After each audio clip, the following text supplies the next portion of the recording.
రాదురా ఏ విజయం నీ కోసం నా కోసం, ఎటుపోదురా నువ్వు చేసిన కష్టం ఎప్పటికైనా సొంతం.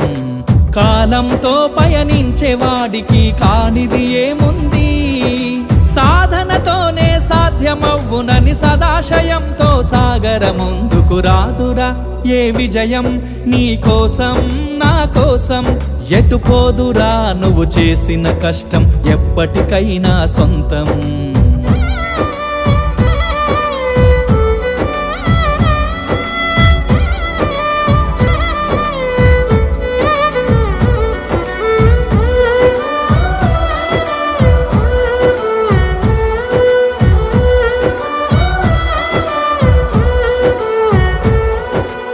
ఆకాశంలో అలలాగా పోయే ఆ పక్షులనే చూడు, అనుకున్న గమ్యమెంతున్న